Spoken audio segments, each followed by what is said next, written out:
this type of circuit we are having, and here we have infinite loops, right? And it goes up to infinity. The same pattern you can see this time, all the resistances are not exactly repeated, rather these are getting multiplied by 2, right, in each succeeding loop, right everyone? So we are supposed to find equivalent resistance across AB. How to solve this? How you should solve it? Any idea, students? Any idea? Should we look for Wheatstone bridge? No, no, no. Where you are finding Wheatstone bridge in this circuit? Wheatstone bridge is nowhere. I think you are saying like 4 by 8 is equal to 8 by 16. But this is not the part of quadrilateral. You can see. And the diagonal resistance, where the diagonal resistance is connected. Tell me. Yes, sir. This is not a Wheatstone bridge. Students, let me tell you the concept, the way we should follow while solving such type of questions.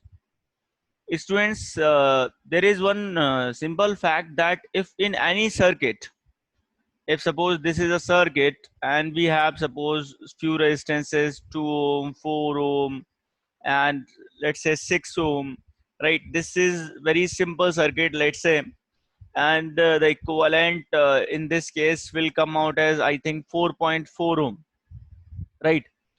The point is, students, if I multiply each resistance by a same factor, let's say I multiply each resistance by 3, so this resistance will become 6 ohm, and this resistance will become 12 ohm, and this resistance will become 18 ohm. So students, point is that if you multiply all the resistances given in any circuit by a common factor, let's say here I have multiplied all the resistances by 3, so the equivalent you can find out will come out as 4.4 multiplied by 3, right? 4.4 multiplied by 3, so this will come out as I think 14.4 ohm. So the point is, if you multiply each resistance by some common factor in any given circuit, then the equivalent resistance gets also multiplied by the same factor and becomes this. Is it clear to you all? You can find this out, you can prove this, right? Is this thing clear to you all? Yes, sir. Okay, that's great. So let me consider resistance across A and B as capital R first of all. Now what I'm going to do, I am going to just removing one loop from this given circuit. So as I have considered the total equivalent resistance as R, and I am removing now one loop, that is 2 ohm and 4 ohm. So if you look, if you start looking at the circuit from the second loop, then you will find that this is the circuit which is actually similar to the given circuit initially, means with respect to AB points. If you start considering the circuit, and now with respect to CD point, if you start considering the circuit, the one thing which you will find that now the circuit is actually multiplied by 2. You can see this. Now you will find each and every resistance get doubled. Check this out. Check this out, everyone. Isn't it? Isn't it, everyone? Am I clear? Yes, Yeah. sir. So are you getting the point which I am making here? The point is that if you consider the circuit from points A and B, right, you find, let's say, resistance R. Okay. And if you remove one loop and you start considering from C, D, then you will find that the circuit is still same, but it appears like all the resistances are now multiplied by 2. Is it clear? So the remaining circuit must be having resistance 2R.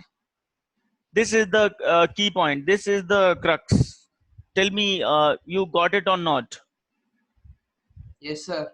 That's great. Sir. That's great. Now, what we'll be doing just after writing the equivalent of this resistance, let's equate that value with R.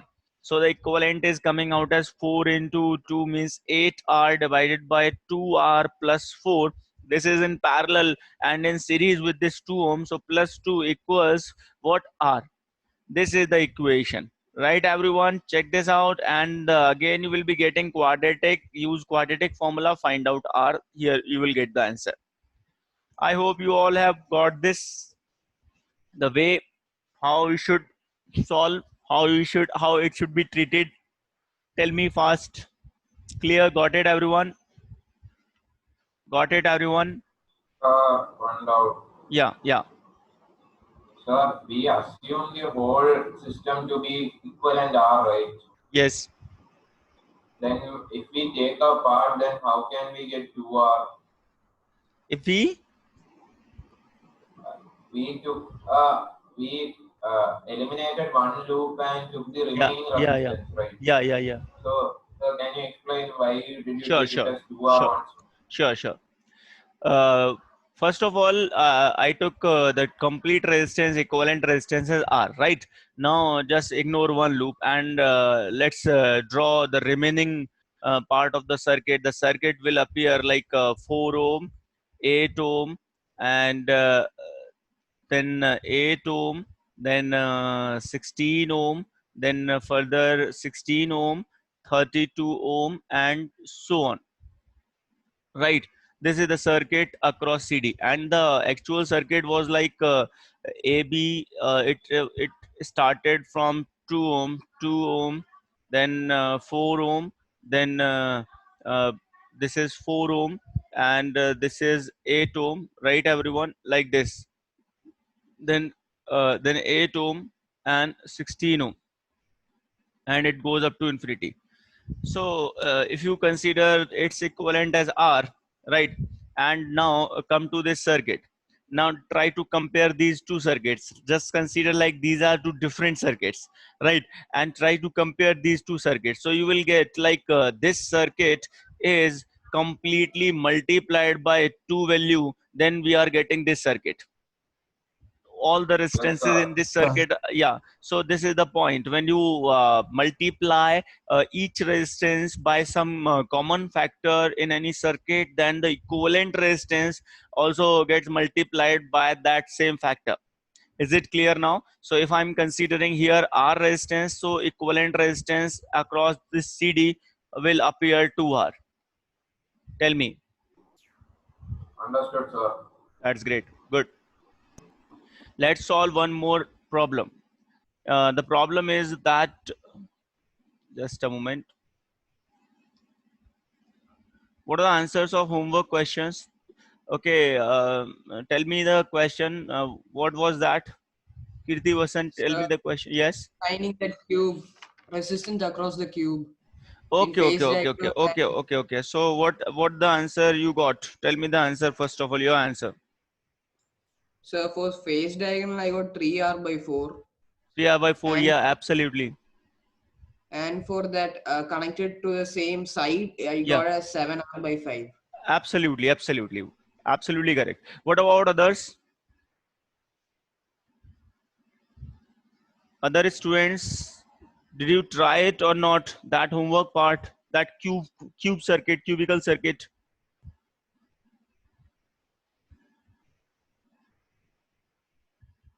I think others have not tried, have not attempted. Why?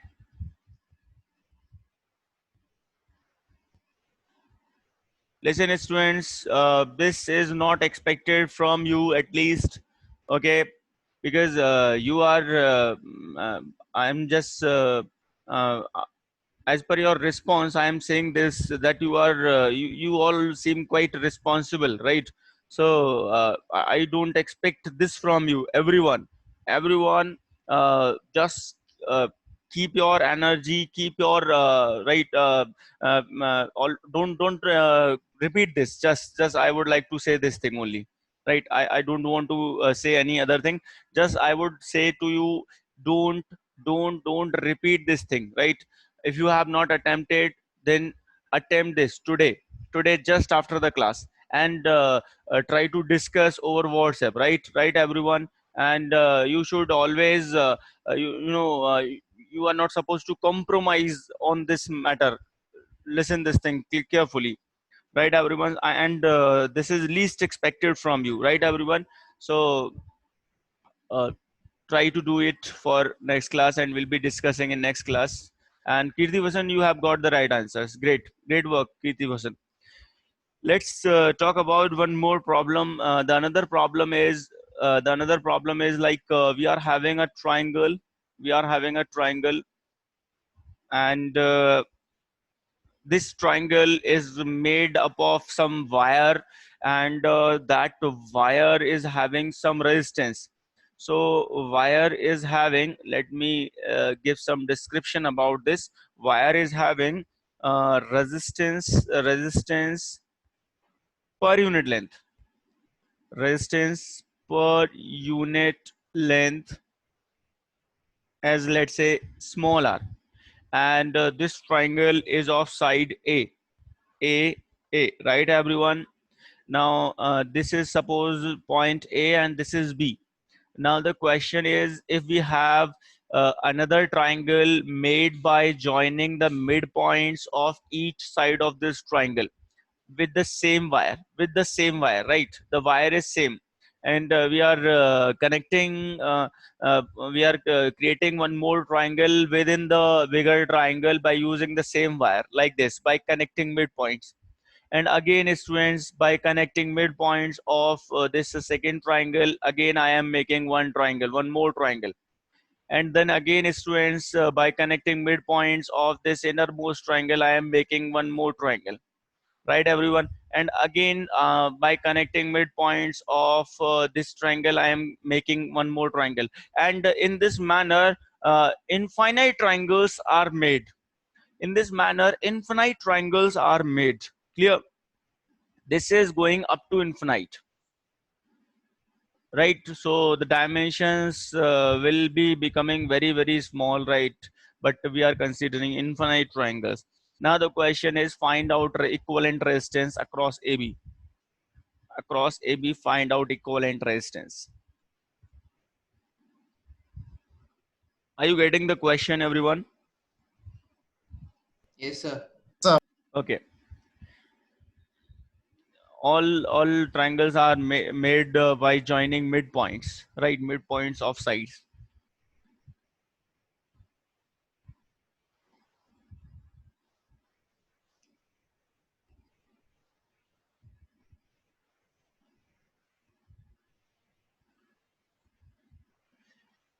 Okay. Any idea about this?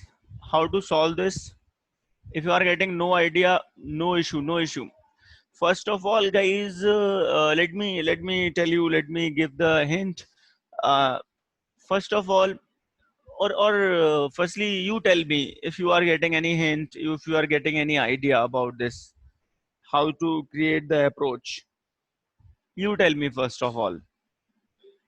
If you remove the outer triangle, the AB will be R by 2, no? Before that, you will have to work on one more part. One more part.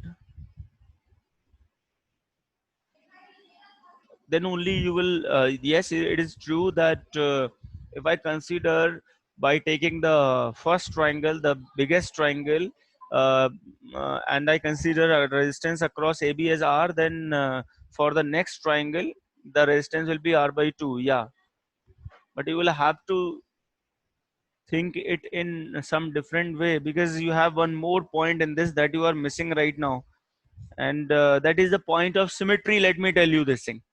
That is the point of symmetry. Now, can you tell me which type of symmetry we can have in this diagram? Which type of Perpendicular symmetry? axis symmetry. Sorry? Perpendicular axis symmetry. Perpendicular axis symmetry. Absolutely perpendicular axis symmetry, right? And this perpendicular axis symmetry says this type of symmetry will be having, right? Symmetry along this line, right, everyone? So how we can make use of this symmetry?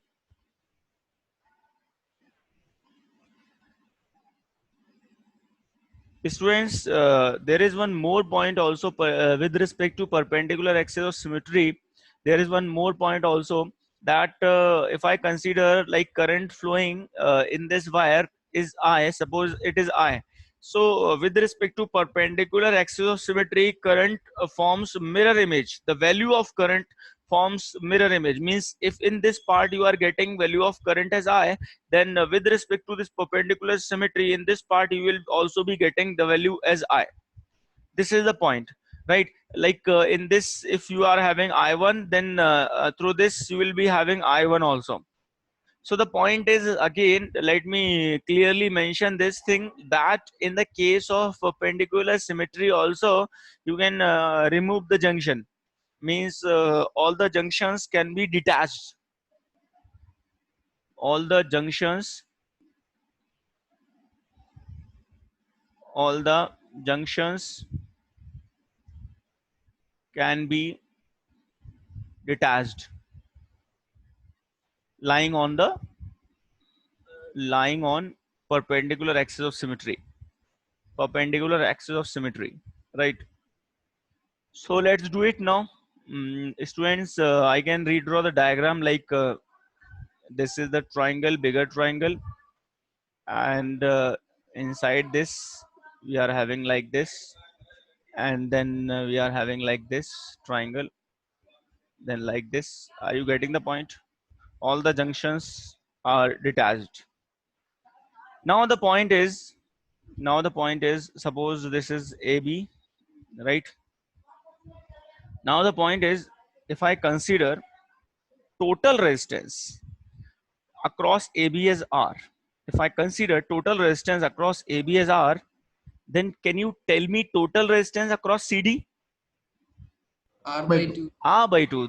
That's great. Absolutely fantastic. So now we'll be having very simple circuit that the total I'm considering R, and across CD it will be R by 2. That's all. And this is the half part, so I can say that this resistance will be small r a by 2, because small r is what? Small r is the resistance per unit length. So here the length is a by 2, so the resistance will be ra by 2, right? And here also resistance is ra by 2, here also resistance is ra by 2, and here also resistance is ra by 2, and this resistance is ra. Is it clear, everyone? So now let's simplify this circuit. Let's write the equivalent resistance. Here we are getting Ra by 2 plus Ra by 2 series. That is making it Ra only. And then Ra and R by 2 becomes parallel. So Ra into R by 2 divided by Ra plus R by 2. Right? This is the equivalent of this part. Right now this part is in series with Ra by 2 and Ra by 2. That means with Ra, so due to series I can write like this plus Ra. So in this branch I am getting this resistance, right? But that is in parallel combination with Ra, right? So we'll have to do one more thing, multiply it by Ra and divide by the sum of these two. So the sum will be Ra into R divided by Ra plus R by 2, right? And plus 2 Ra. You will be getting plus 2 Ra, and this will come out as capital R only. Are you getting this equation, everyone? And just after solving this equation, you can get value of capital R. So this is how capital R is calculated in this type of problem. Tell me, everyone, got it or not? Sir, can you explain that part, like how you detach that junctions? Okay. Uh, Here I mentioned one thing, that that the current actually creates symmetry of flow, right? Means if flow symmetry of current will also be observed with respect to this perpendicular axis. So here I consider, if I consider current I flowing like this, then in just opposite part that will be obviously symmetric to it. So in that part also the same amount of current will be flowing. And if I consider current I1 flowing through this side, then through this side current I1 must be flowing also. check this out. And when you see that I1 is going like this, that means this junction is not effective, because here at this junction there is no sharing of current is going like this, coming like this, and going like this. So there is no sharing of current made at this junction, so we can remove the junction. Is it clear? Yes, sir. That's great, that's great. So such type of Sir, problems are solved like this. sir, Yes. sir, like after this point, like I didn't understand like how we change that resistance just to CD. Just to CD means R by Yes, 2. sir. Yes, sir. Okay, the simple concept is there. You can check this question first of all. In this question, the concept which I told you is the multiplication by common factor. And here in this question, we found the common factor as 2. Right now, in this question, you can see that the if we consider the whole circuit with respect to the biggest triangle, and I consider equivalent resistance at R. Now then I start considering circuit from CD. Now just compare these two circuits. One circuit which is started from AB, and another circuit which is started from CD. You will find all the things, all the number of loops will be effectively same, because there are infinite number of loops, right? But you will find that this part of circuit is actually started from just half of the side of the biggest triangle. So I called its resistance as R by 2, because I know now the common factor will be half for each resistance. Are you getting Got this it, sir. thing? Got it? Good, great. Now, suppose in future, if such type of circuits you find, you will have to solve in exactly in the same manner as I told you. Like suppose, let me draw this again. Suppose you have a square, right, and this resistance per unit length is given to us, and question is making this type of connection like this. Hope you are getting this now. How to solve it? Right, everyone? This type infinitely many loops are supposed made, clear, and you are supposed to find resistance across AB, clear. So first of all, we'll be calling the total resistance as capital R, and then we'll be considering the perpendicular axis of symmetry. And due to the perpendicular, as we have perpendicular axis symmetry, so we can detach all the junctions. So this circuit would appear like this is AB, and here we have this type of resistance, like this kind of resistance, right. Is it clear? So you can further check this out, that if I consider resistance from the beginning as R, then from the second resistance you will be introducing this as R by 2, right? So all the time you will be facing same type of situation.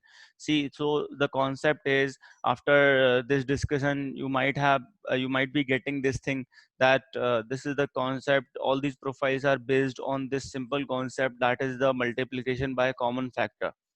So just remember this thing in your mind if you want to solve such type of problems, right, everyone? Got it, everyone? Yes, sir. Okay, students. Now the resistance part is completed. Okay, and uh, let me tell you one special case, very special case, that is the case of infinite grid. Infinite grid, if suppose we have infinite grid resistance connection, then I'm going to tell you how to solve that. Suppose infinite grid means you are having this kind of network. Right now, let's say I'm drawing the diagram roughly. You are having this kind of infinite grid. Okay, are you getting this point? Infinite means this is endless, right? So each grid is of a square shaped, right? Each, here we are having a square, all these are squares, right? And all are having same resistance. Here same resistance, because resistance per unit length, if it is given, then um, as it is also a square, so we can say all will be having same resistance, right? All are having same resistance. and this is infinite. This goes up to infinite, right? Infinite, from infinite width, infinite length. And now we are supposed to find equivalent resistance across any 2 points. And each resistance is suppose R. Each resistance is capital R. And we are supposed to find resistance, let's say, across AB. So what should be the way? What should be the way? How to solve it? Students, here we have some different concept to solve such type of problem, and that concept comes from principle of superposition. And what is it? Let me tell you what is the principle of superposition in this current electricity. What is the principle of superposition? The first thing what we do is, here we first of all consider like this A point. Only this A point is connected with positive potential of the battery, and the negative is earth, let's say. Right, this is the first thing we do. We don't connect A and B exactly with any cell at once, right? We first of all connect like this, connect A with some battery, positive terminal of battery, let's say, and negative is earth, right everyone? And what we do further, you can see that here current will start flowing like this, and the circuit is completed because this another part is earth. So the cell will be receiving current from the ground, right everyone? And now you can see, students, that when current starts flowing through this, it will be having symmetry of flow. You can check this. Here we are having symmetry of flow of current. Check this. Means all these branches are showing symmetry. All these branches are showing symmetry. Are you getting this thing? Means these all branches are symmetrical with respect to this connection. That means I can say current flowing through all these branches must be same. So if I say current flowing through this branch is, let's say, I, through this it will also be I, it will also be I, through this I. That means through this connecting wire, the total current that must be flowing will be 4I. Check this, 4I, 4I, 4I. And as per symmetry, I'm saying this. Okay, students, are you getting this point, everyone? Check this out. Now further what we do, see this. Now further we consider like there is one more battery which with which we are connecting the point B like this, right everyone? Connecting point B like this with negative terminal. So here it will start withdrawing current from the circuit like this, right everyone? And this we do just after removing this first battery. First of all, listen carefully. First of all, one battery is connected like this, right, at point A, clear? And then I removed this battery, I removed this connection, and then I brought one more battery like this, and then I connected battery, one negative terminal of the battery with point B like this.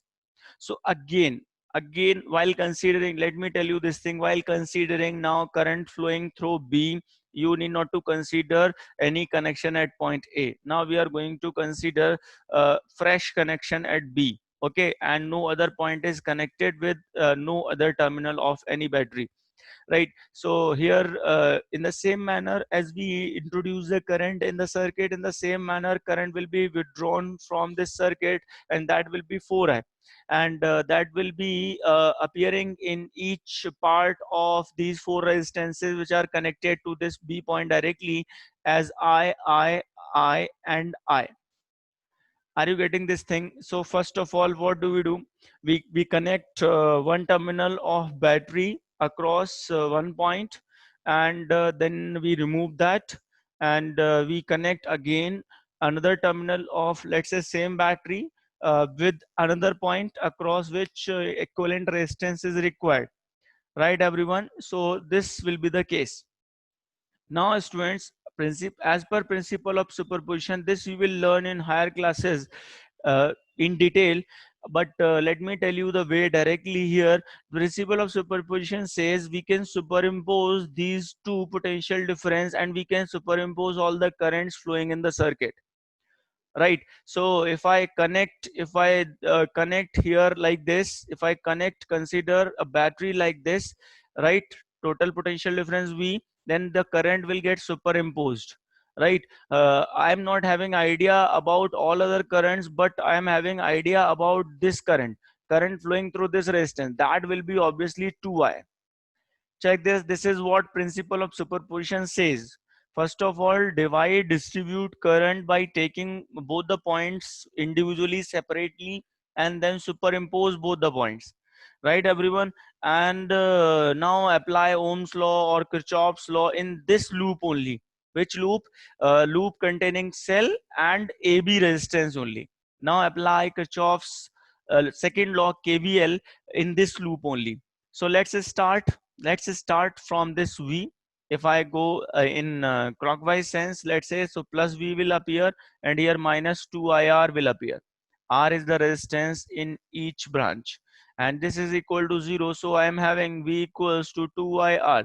Now suppose the equivalent resistance is R equivalent, then equivalent resistance will mean that if I connect R equivalent with the same potential difference battery, then it must be drawing same current. The amount of current which is being drawn in this case is 4I. So I can write V equals 4I R equivalent.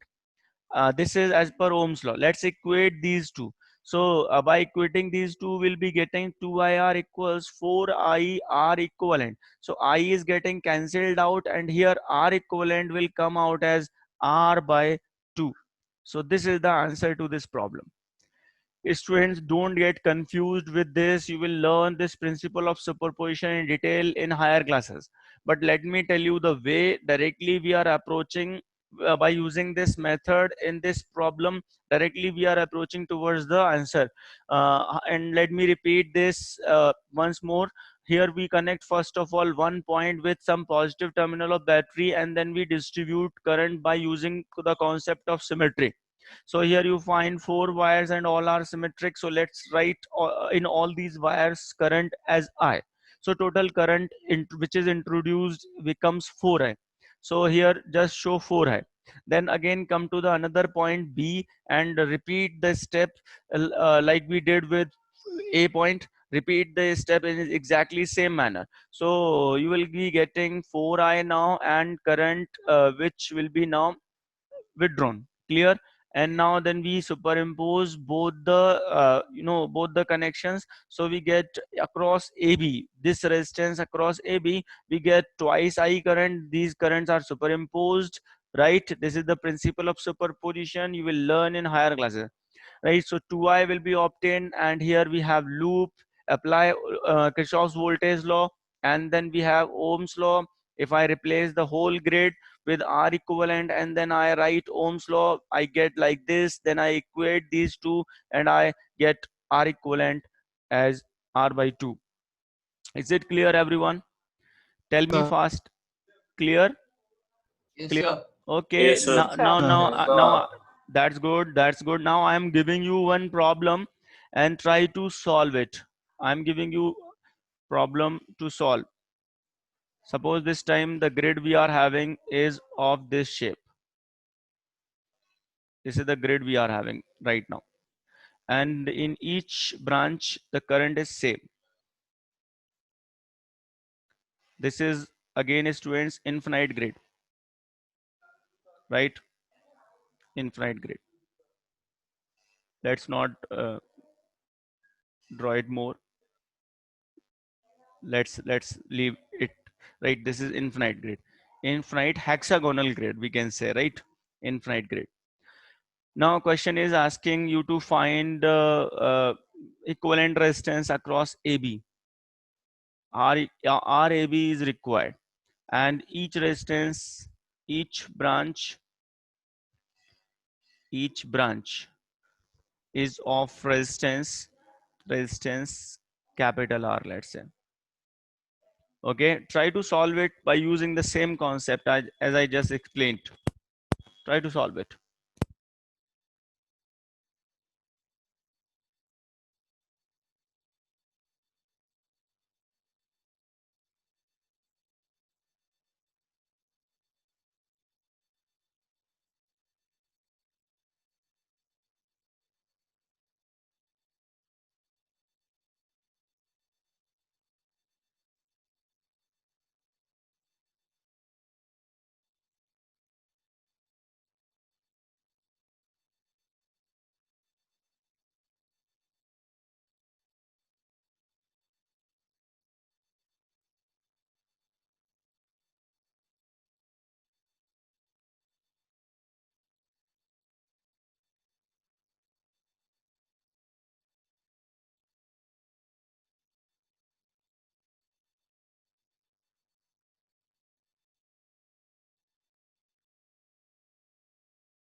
2R by 3. Anybody else? Sir, 2R by 3. Anybody else? What about other students? 2R Eva, by 3, sir.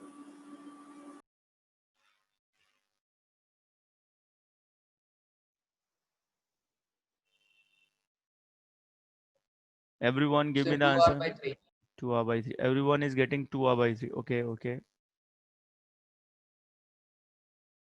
Karthik, what's your answer?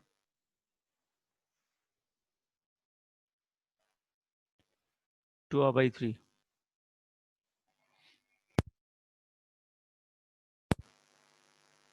Nikita, what's your answer?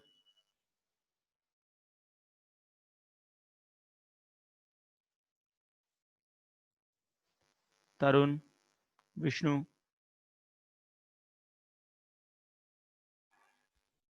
Okay, guys, absolutely correct answer. 2R by 3 is absolutely correct answer. Now tell me if you want me to explain. Shall I explain this? Sir, Sorry? sir. Okay, okay, okay. Let's see. So, what we should do in this case, first of all, connect positive terminal like this and another terminal just connect with earth, right? And here you will find some current flowing like this, and you find some symmetry like this, right? So current flowing in all these three resistances will be same exactly I. So from this branch, from this wire, 3I current must be entering, right everyone? Is it clear? Now, Sir. students, just connect the negative terminal of the battery like this, and this is negative, this is positive. So current will be leaving in this case. And as per symmetry, we can say that current through all these three would be again I. Let's superimpose these two. Let's connect the cells together, and here we will be having 2I current. So let's apply, and the resistances are, let's apply uh, Kirchhoff's voltage law in this loop, right? So the potential difference is V, and current is 2I, and the resistance is R. I can write directly V equals to 2IR. We can write directly this thing, right everyone? Suppose this is equation number 1, and if I find R equivalent as the equivalent resistance of this grid, then I can show that R equivalent like this. And the current, total current drawn by the battery is 3I. You can see this 3I. So here we can write like 3I V equals to, by Ohm's law we'll be getting 3I into R equivalent. Let's equate these two. So 2IR is equal to 3I into R equivalent, and now I'm getting R equivalent as 2R by 3. Tell me, you are getting it or not? Yes, sir. Sir. Yes, sir. Yes, sir. Okay, great, great, that's great. Now the final question I'm asking you to solve. Just a moment.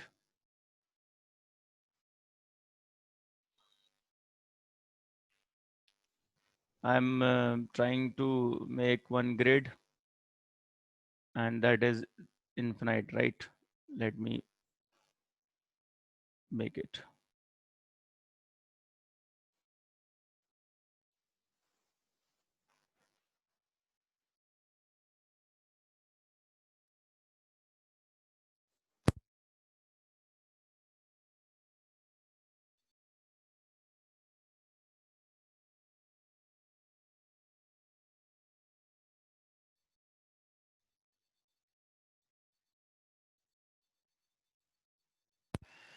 Students, here I have made one grid, and this is infinite grid, right?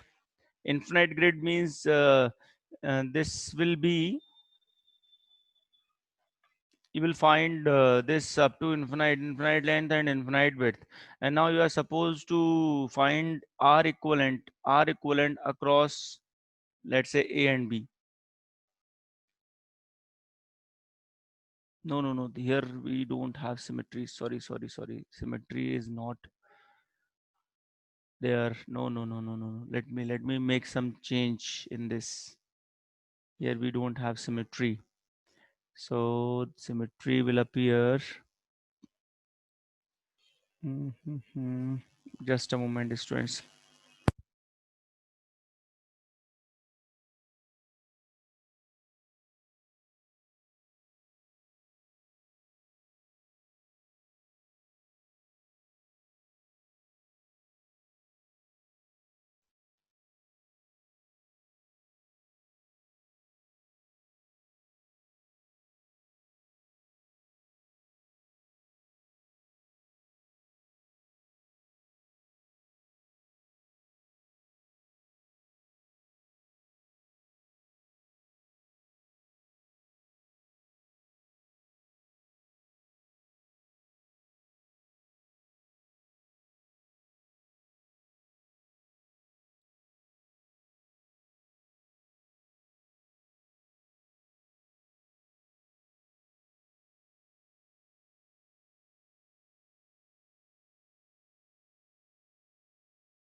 Okay, okay, students. Here I have made some change, and now the circuit is symmetric with respect to A and B. Now the circuit is symmetric.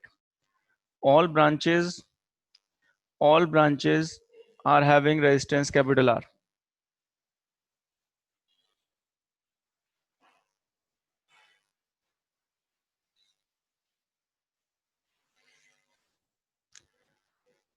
Okay, this is now very basic profile, very basic problem. This is not lengthy. You can see that we are just supposed to do two things. First of all, connect all the both the points one by one, right?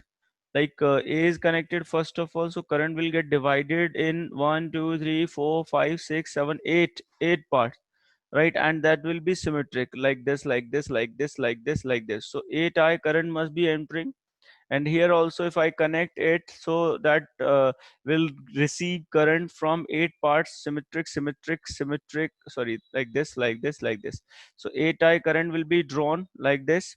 And if I connect battery like this, students, suppose V, then Ohm's law says, or Kirchhoff's voltage law says, here you superimpose these two current in this resistance, you get 2I into R, right everyone?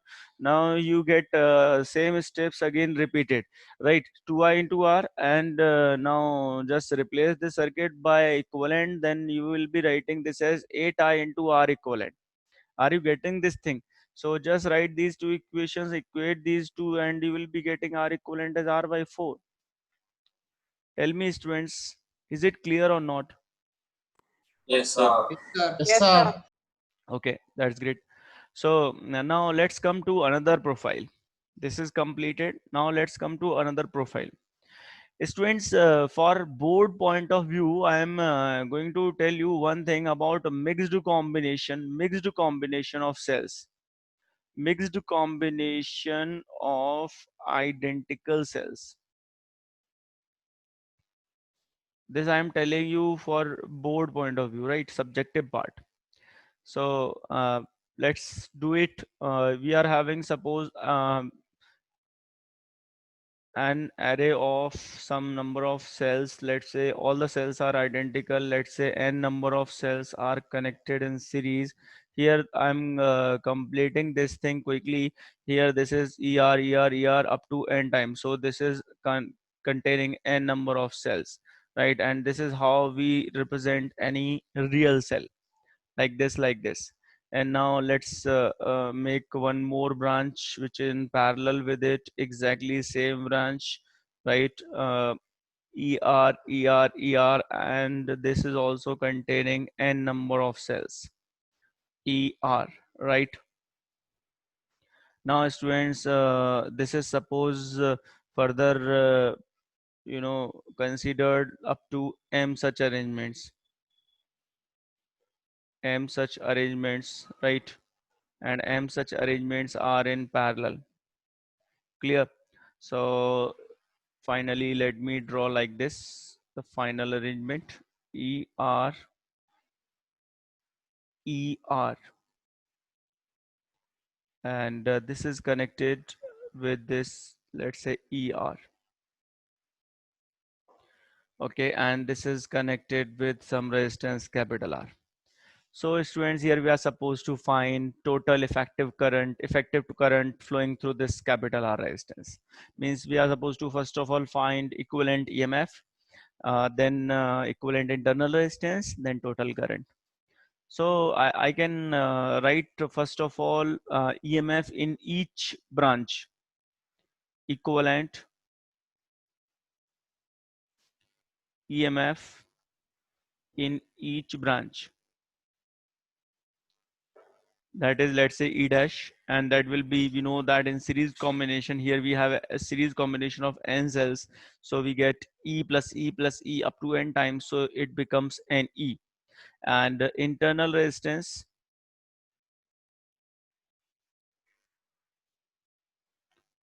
that will come out as NR, right? Now we can redraw the circuit. The equivalent circuit would appear like, we can redraw the circuit like this: NE, NR, this is the cell, and now this is connected with NE, NR, right? Like this. Okay, everyone. And M such arrangements would be available like this: ENE and NR, and this is what?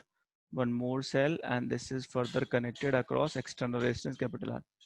Okay, now what you should do here, you have all the cells identical connected in parallel combination.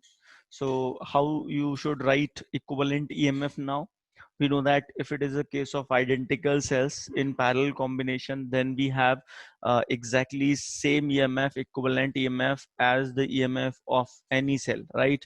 So in parallel combination, let's write equivalent EMF in parallel combination of cells will be having equivalent as NE only, right? And R equivalent as, how you would get NR by M. Are you getting this point? So now the circuit, equivalent circuit will appear like this is equivalent, R equivalent. This is the equivalent cell of all the given cells, and this is connected with external resistance capital R. Now let's write the current flowing through it. Current will be given by E equivalent divided by total equivalent. So that will be small r equivalent plus capital R. And now further it can be written as NE by small r equivalent. That is the equivalent of internal resistance of all the cells. That is NR by M plus capital R. And when you solve it further, you get I equals MNE by NR plus MR. So this is the very simple thing that we can derive, right, everyone? And board usually asks this, right? So just remember this. This is the simple thing. And just while doing the subjective part, we just do one thing also. For that purpose, you do one thing, that just get the toppers answer sheet for previous years, right? And that is available on CBSE site. So just get that. Um, 3 or 4 such type of sheets, get them downloaded, right? And just go through each sheet, so that you may get the point how to express your answers during the exam, right? How to the one thing which is also required in subjective part, that just we need to mention that what we want to do, what we are doing. Okay, so how to mention that thing in a very short manner, so that time can be utilized properly, right, everyone? So don't forget to do this, right? Don't forget to do this. Get all the sheet downloaded, 3 4, at least 4, and just go through the sheets, so that you may be having some idea about how to express yourself in subjective exam, right, everyone? So this will be sufficient. Now here we can introduce maximum power theorem. Maximum power theorem. What is it? Maximum power theorem. You know, we have already discussed about it, and the theorem is whenever the value of external resistance becomes R equivalent internal resistance, then we get the maximum power dissipation across external resistance. That means this theorem says uh, n r by small m will be capital R, then across capital R, I can say if this is satisfied, then P max, that is maximum power, is dissipated across external resistance. We have already done this part. Okay, so I'm writing this directly. Then P max is dissipated across the external resistance. Now tell me, students, is this thing clear to you all or not? Yes, sir. That's great. So, Okay, guys. Now we are going to cover the remaining part of this chapter. And what is remaining now? Let me tell you this. The one thing, actually we are going to talk about some electrical instruments. This part is remaining. Electrical instruments. And this part is very much important for all type of exams, whether it is subjective board exam or JEE main advanced. In advance also, this part is very much important, right? So in this electrical instrument, we will be talking about, firstly we'll start from ammeter, and then we'll be talking about voltmeter, then meter bridge, right, and then potentiometer. So these four parts are to be covered, right, and these are very important for any exam, right, that we are going to attempt. So let's start electrical instruments from ammeter. Students, before starting ammeter, let me tell you some idea about galvanometer. About galvanometer. Students, we'll be talking about galvanometer in detail in the chapter EMF, right? In the chapter magnetic effects of current. Here, in that chapter, we'll be talking about uh, working theory, because that is also important for our board exam, and the principle of galvanometer, how it works, right? What is its working? What is its theory? All these things will be covered in that chapter. But right now I am leaving this thing by saying only 2 points about it. That it is used to measure, it is a device which is used to measure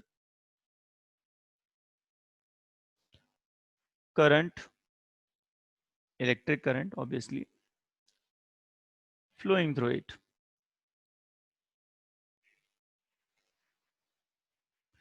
Or rather I would say, not exactly as measure, I would say it is used to detect. It is used to detect. It is actually, it does not give us the measurement, right? For measurement purposes we use a meter, and I'm going to explain how a meter is obtained. So just think like it is used to detect current flowing through it, right? Second thing is that it actually appears like a meter which has one needle, and this needle stays at the middle, and at the middle we have the 0 point, and this needle can be deviated at the left side or at the right side both, right? This needle of this galvanometer, this is a kind of meter obviously, and exactly working principle will be discussed in the next chapter, right? But let me tell you in the very short manner, so that we can cover the upcoming topics like ammeter, like voltmeter, right? Ammeter and voltmeter are related to this. That's why I am introducing this galvanometer. That is the only reason. So this galvanometer has two-sided deflections, and at the when no current flows through it, the needle rests at the middle. Clear? So it is used to detect the current. And here the angle of deflection in the needle, angle of deflection, that is theta, let's say, it is found as directly proportional to the current flowing through it. Means greater is the value of current flowing through it, greater will be the deflection, right everyone? Greater is the current flowing through it, greater will be the deflection. So this is how this is the principle actually, and I'll be this is the working actually, sorry, not the principle, this is the working. How it works, it gives deflection as per the flow of current, greater is the value of current flowing through it, greater will be the deflection, right? And this will be proved in next chapter, right? Okay, it detects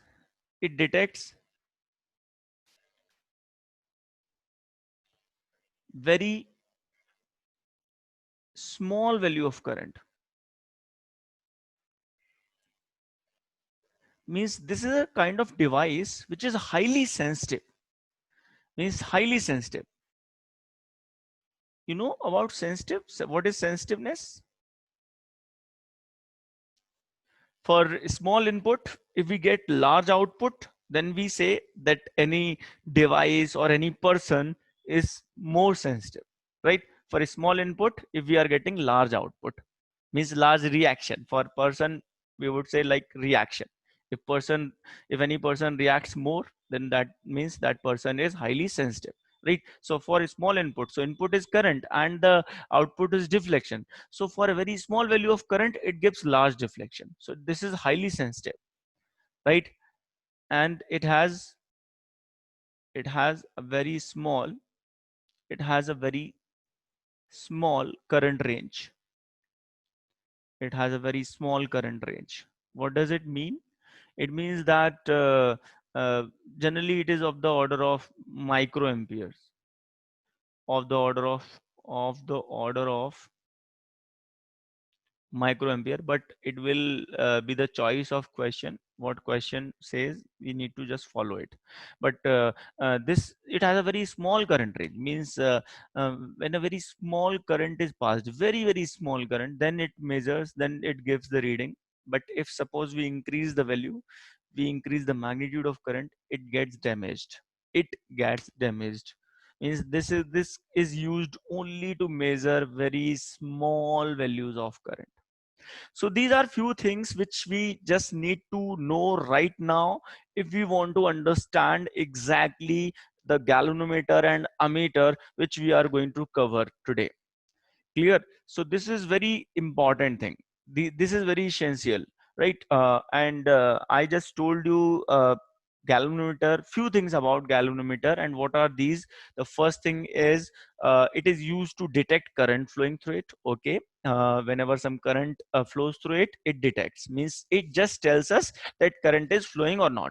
And by showing deflection in either direction, it also tells us about the direction of flow of current. Means suppose if it's a positive terminal is this and negative is this, so if current is flowing from positive to negative, it shows deflection at the right side, and for the other case it shows deflection at the left side. So it also tells us the direction, about the direction, and it also tells us only the presence of current, right? So it detects very small value of current. Means this is a highly sensitive device, very small. You can have this idea that it measures only up to few microamperes. That means very small current can be detected by this, right? It has a very small current range, right? And generally we represent current range as 0 to Ig. So what is Ig? Ig is what here? Ig is the maximum current that can be passed through galvanometer, that can be passed through galvanometer. Okay, means in order to let it work safely, we can pass maximum current this value only, Ig, right? And that is of the order of few microamperes, right? So this is it. Now students, the question is how we are going to use this. As I told you that we are going to learn about ammeter and voltmeter. So let's start from ammeter if you want to know it further. Let's start from ammeter. You know, ammeter is a device, and I am going to explain you about DC ammeter. DC ammeter, right? DC ammeter. So what is DC ammeter? It is a device which is used to measure current. This is the working of ammeter. This is the use of ammeter. Ammeter is used for measuring current, and voltmeter is used for measuring voltage. Quite simple, quite easy. Students, but the problem is, if we talk about this galvanometer and we suppose have to measure some current, let's say 5 ampere current. Suppose I need an ammeter which can measure up to 5 ampere. That means what? That means I want to get a device which can measure up to this value. Means the maximum value of current that can be passed through it is it should be 5 ampere. Right, everyone? Are you getting this thing? If I am supposed to make an ammeter with current range 0 to 5 ampere, that means the maximum value that can be passed through that ammeter is 5 ampere. Now this is also very clearly understood that here we cannot pass this much amount of current through this galvanometer directly. You know why? Because this has very small current range, this is highly sensitive, and this is of the order of only microampere. How can we pass a large current, this much large current? This is quite large enough in comparison to this value. So we cannot pass this amount of current directly through this galvanometer. This is the problem, students. Suppose we need to measure current from 0 to 2 microampere only, and we are having a galvanometer, okay, which is having range from 0 to 5 microampere, because we know that its current range is very small. So let's say this is 0 to 5 microampere, and we need to measure current from 0 to 2 microampere only. So now this current can be passed directly through this galvanometer. This current can be passed now through this galvanometer directly. Why? Because it will work safely with this amount of current. This will not be having any problem with this. But if 5 ampere current is passed, you will have to purchase a new galvanometer. Right, everyone? So the point is how to get some kind of device which can measure up to, suppose, 5 ampere current, right? And that is the purpose of ammeter. So that device will be known as ammeter, right? So ammeter is nothing. This is the galvanometer itself. But this galvanometer is not exactly the galvanometer. Rather, we should say that it is modified galvanometer. Means we are having already a device which can detect current. Now we want some another device which we are going to call as ammeter, and that device will be measuring some good value, means large values of current, okay. But that cannot be directly measured with this galvanometer, because this galvanometer is highly sensitive and it has a very small range of current. So now we are going to modify this galvanometer in order to get that current value, that current in order to make it like it can measure that current value, 5 ampere current. So we are going to modify this, and that modified galvanometer will be known as ammeter. So ammeter is what? Ammeter is simply the modified galvanometer. And in the same manner, voltmeter is what? Voltmeter is also modified galvanometer. So both are actually modified. And how these are modified, let's see. Let's check this out. Let's check this out, everyone. See, this is a galvanometer. It is actually made up of some kind of coil that we'll be discussing in next chapter. But let me tell you that this has some resistance in it due to the coil. This has some resistance. Let's say the resistance is capital G. Now what we do, we connect, what actually, let me explain this by using some known values. So let me consider like the maximum current that can be passed through this galvanometer is only, let's say, 2 microampere, right everyone? And now I want to make this galvanometer which can measure up to 5 ampere, right? So definitely we can say that 5 ampere cannot be directly passed through it, but I want to pass 5 ampere because I want to measure 5 ampere with this device.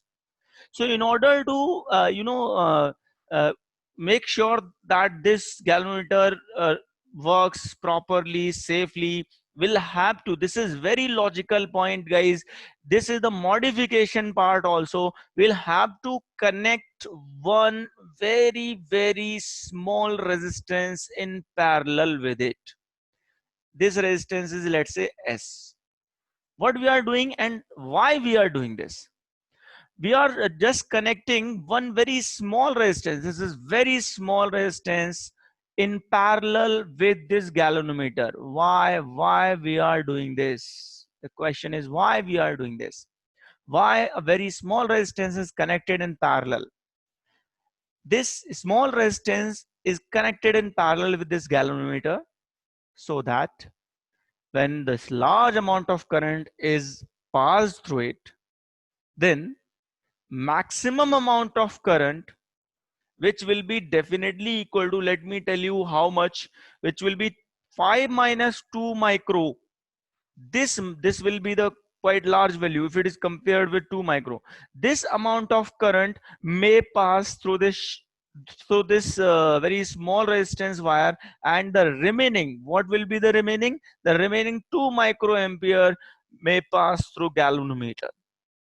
Now this is making sure, this is assuring us that this galvanometer will not get damaged, this galvanometer will remain, will keep on working, right? And what will be the benefit now? What will be its benefits if again 2 microampere current is passing through galvanometer? What will be its benefit? So we'll be talking about that later, but firstly think like just make sure that you have got this point, why we are connecting this very small resistance wire in parallel with this galvanometer, because we don't have any other option, because we actually want this galvanometer to work safely. So that's why, to make sure about this, I just took one small resistance in parallel with it, so that when this amount of current, large amount of current is passed, then this will definitely, in parallel combination, the current is divided. And definitely in order to make here in parallel combination we have potential difference same. This is the characteristic of parallel combination, and potential difference is same, so that will mean that current is inversely proportional to R, and that means smaller is the value of R, the greater will be the value of current. So now are you getting this point, why we are considering S as very small resistance? Because we want large amount of current to pass through it, right everyone? And this can only happen when S is taken very small, right? And now the question is, okay, we are getting that why small resistance is chosen and why it is chosen, why it is connected in parallel. Both things are clear. I think both things are clear to all of you. Tell me first of all, then I'll be going about another thing, I'll be talking about another thing. First of all, clear that you are getting both these things? Yes, sir. Yeah, Yes, sir. Kirti Vasan, let me complete this first of all, then I'll be answering your each and every question. But let me finish. Let me finish this. I'm not taking any question right now. See, I'm just asking you that are you getting all the things what I am explaining, right? Just it. Uh, okay. So I am using very small resistance in parallel, because so that maximum amount of current passes through it, and only that amount of current which is the actually range of galvanometer, the only that amount of current passes through it.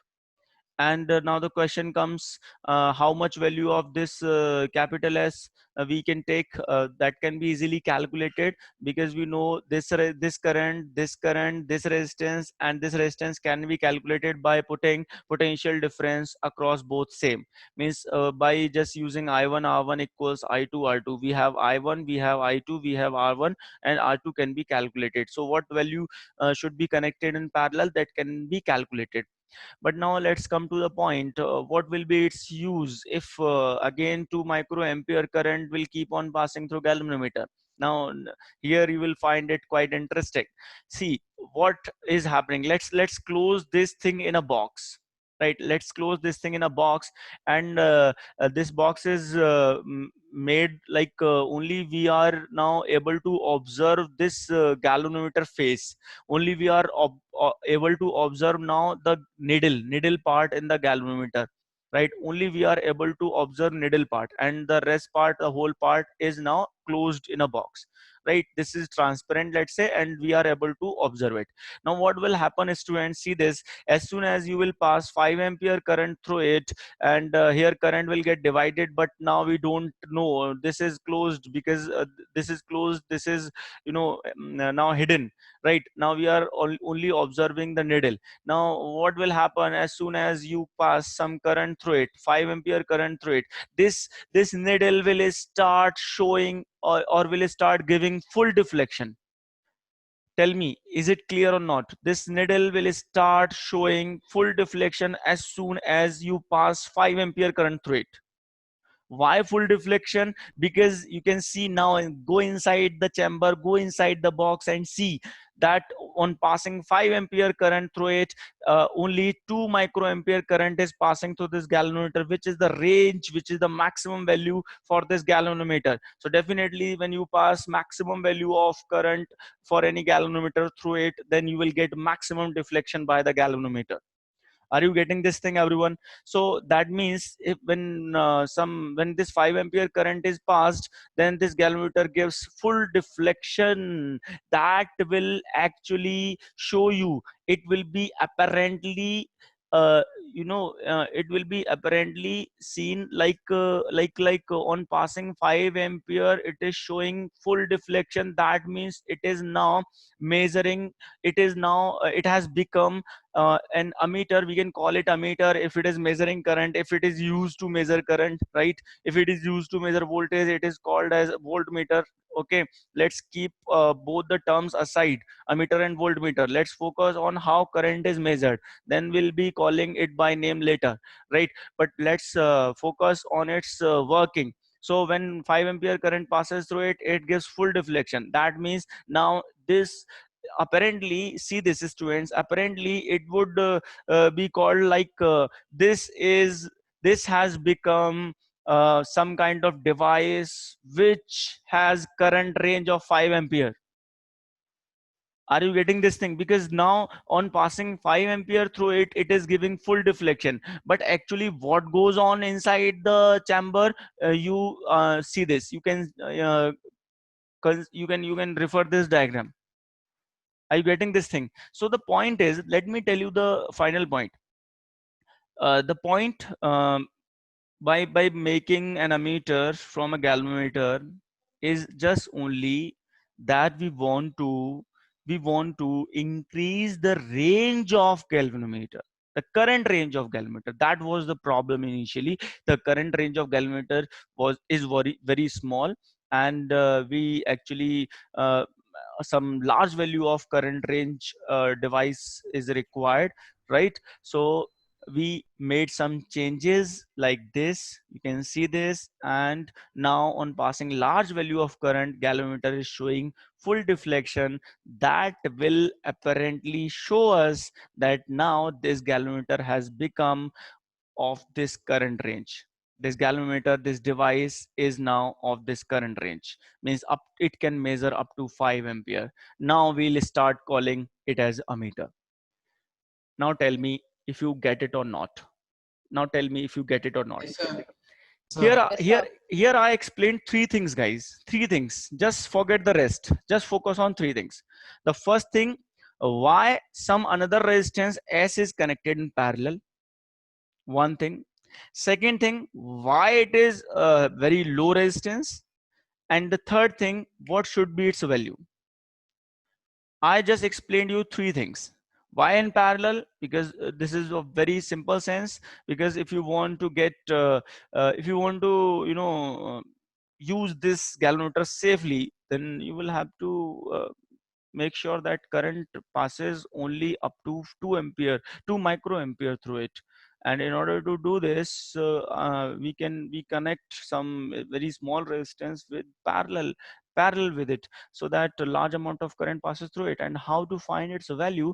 By just using this equation, right? And once it is done, then we can say that on passing this amount of large current, this is showing full deflection. Now this has become what, some kind of meter which can measure up to this large amount of current.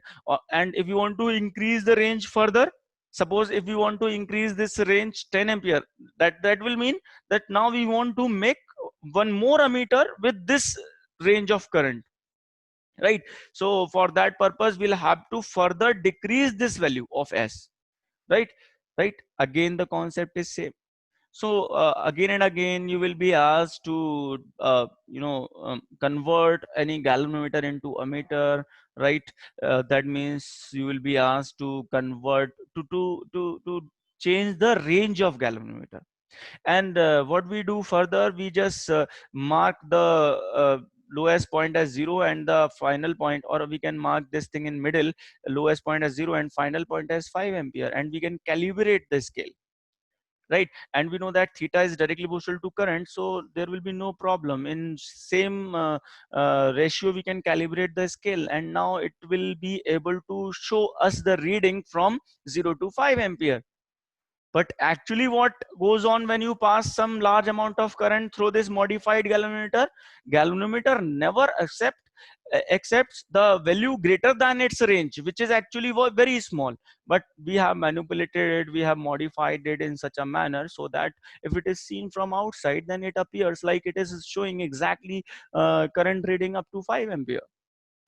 Right, everyone, hope you all have got this whole explanation. I have explained this very basically so that one may get all the things, right, everyone? Now let's take your doubts. If you have any doubt, any question, and if you want to ask anything related to this. Kirtivasan is asking, can we measure the current flowing by angle with which the galvanometer needle deflects? Yeah, this is the sense. Theta is directly proportional to I. Greater is the deflection, greater is the current, right, Kirti Vasan? Yes, sir. Got it, everyone? So let's do it fairly, because this was a rough calculation and I just explained this thing by using some known terms. Now I'm going to explain, now I'm going to write it properly by using unknown terms, right? Suppose I'm having a galvanometer which has very small current range, only 0 to Ig, and this Ig is very small. This Ig is very small. This is a galvanometer. Now we need to make one ammeter. We need to make one ammeter from this galvanometer which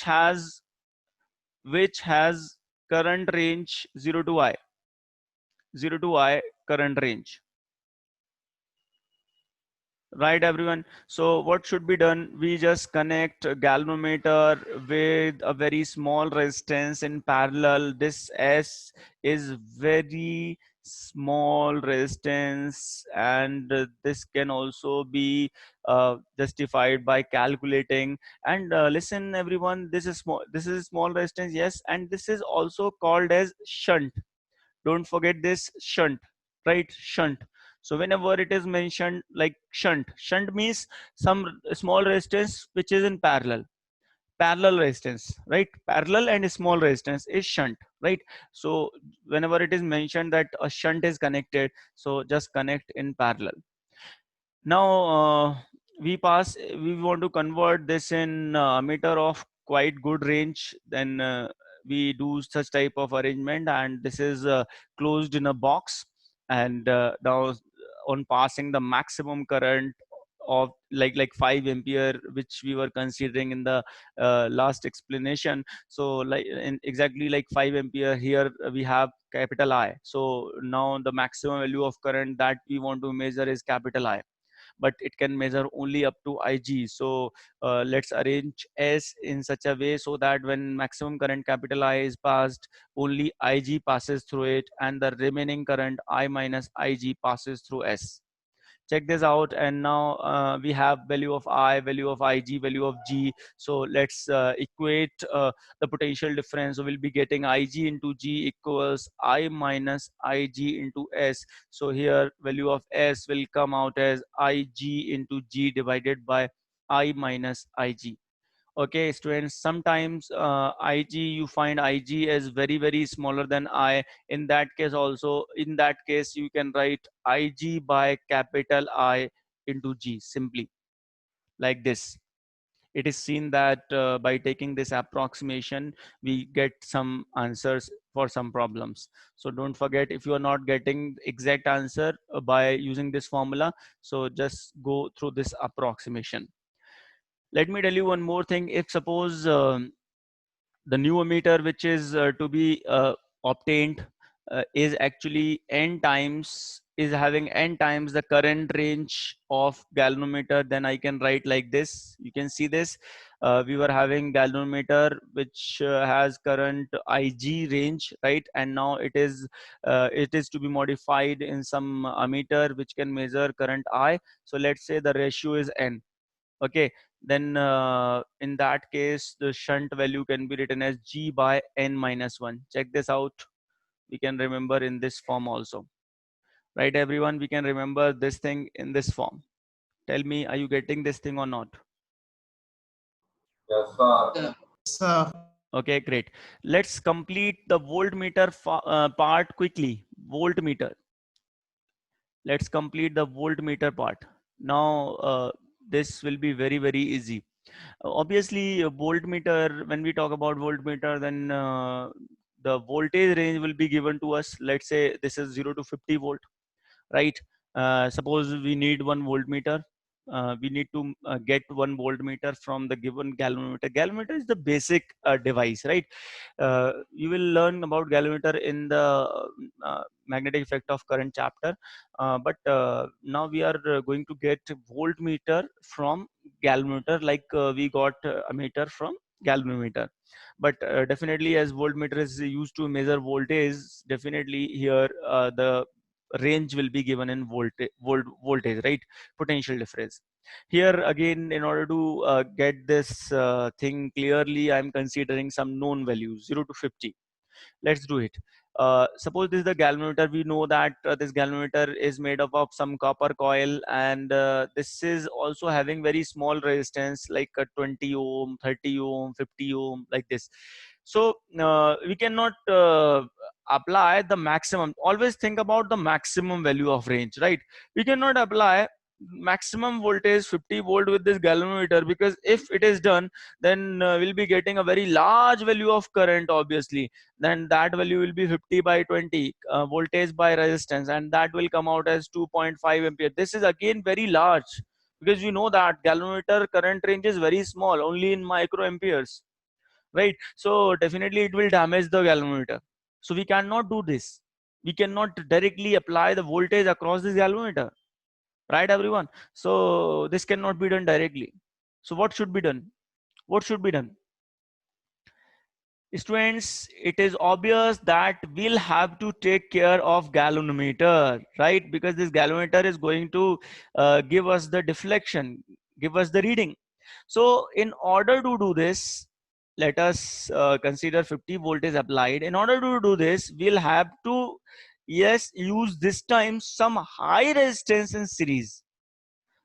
Some high resistance in series is required. This R is what? High resistance. Are you getting the point? Why high resistance is required? yes, High, sir. yeah, Sir. why? In order to reduce the current. Yes, to assure that the current passing through galvanometer is not exceeding Ig, is not exceeding the current, the maximum value of current range for galvanometer. So we'll have to increase the resistance of circuit, and we know that resistance, it can only be increased by series combination. So I'm using some resistance in series combination with it. So by doing that, we can reduce this value. We can reduce the current which was initially flowing up to a very large value, right? So this galvanometer will not damage. And let's find the value of capital R. Again, three things are required to understand. One thing, in which type of combination, in series or parallel. Series combination. Higher value, lower value, higher value, because we want to reduce the current in the circuit, we want to increase the resistance, so higher value will be required. And the third part, what value, what value. So let's solve this directly without considering now any known values. Now we have got all these points. That's why I gave you the explanation that much, in that much detail. Let's do this quickly. We have galvanometer. It has again current range 0 to Ig, and this has its resistance as capital G. Now what we are doing now, some external resistance is connected with series. And suppose this is voltage V. Suppose voltmeter is required up to 0 to V volt range. This is the maximum value. Let's use the maximum. Let's use the maximum voltage across it like this. And what value of R will be required? The value of R will be decided by the current value. This value is adjusted in such a way so that current flowing through galvanometer may not exceed Ig, right? This is the condition. So let's write the equation like V equals V equals Ig into G plus R. Can we do this? Can we do this? Yes. And let's Sir. find the value of R. Value of R will come out as V by Ig minus G. Clear? So this is how we find out value of R. Clear, everyone? So value of R is calculated in this manner. And we can do one more thing. Suppose galvanometer voltage range is suppose Vg. And how we can find Vg? We can find Vg as Ig into G, Ohm's law. So I can write here R equals V by, I can write Ig as Ig as Vg by G. So that will go in numerator, minus G. And G can be taken out, V by Vg minus 1. So this is giving us how many times you want to increase the voltage, right? So let's say V by Vg this time is N. So R will come out as G into N minus 1. So just remember this formula. And similar formula we have got as equals G by N minus 1. Here N minus 1 is in denominator, and here N minus 1 is in numerator. Obviously it can be logically remembered, like high resistance is required, so do the multiplication, and here low resistance is required, so do the division, right? And if somebody asks you to find the equivalent resistance of this voltmeter, that is very easy, G plus R. And equivalent resistance of this ammeter, that is very easy, GS by G plus S, right? Parallel combination.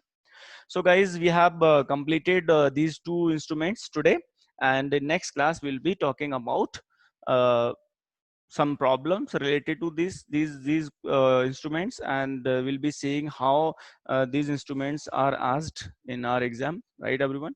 So tell me if you have any doubt today in any topic, in any step, if you have any confusion that we discussed today. And In voltmeter, yes, yes, sir, yes. in voltmeter, how do we first find the range of that voltmeter, that V value? V by, So how do we find the V okay, initially? listen. This V is never found. This is given to us, right? If question is interested, suppose question is saying you are given. That's what I told you, that we'll be talking about illustrations in next class, but no issue. Question will be saying that you are having a galvanometer which has resistance as 50 ohm, and it has current range 2 milliampere. That can give you in any by any value, right? 2 milliampere. Suppose this is Ig.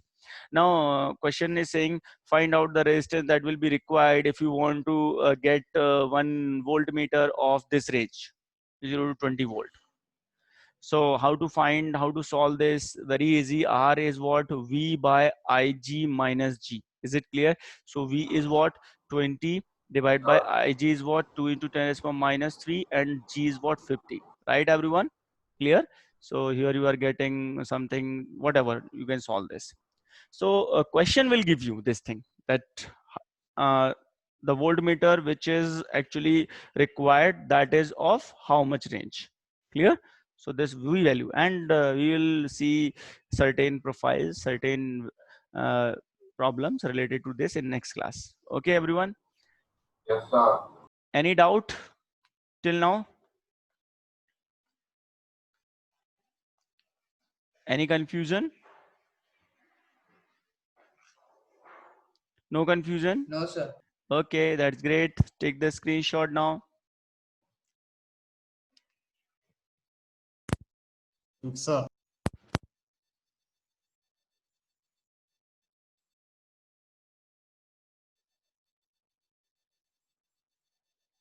Sir.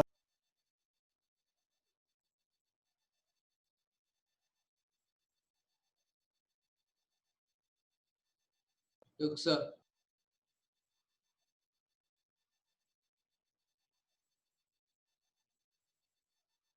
Look, sir.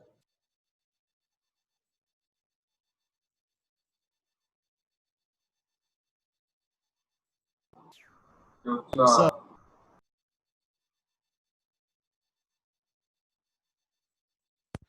Sir.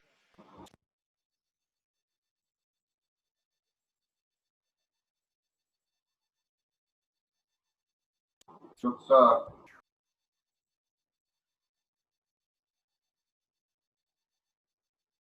Sir.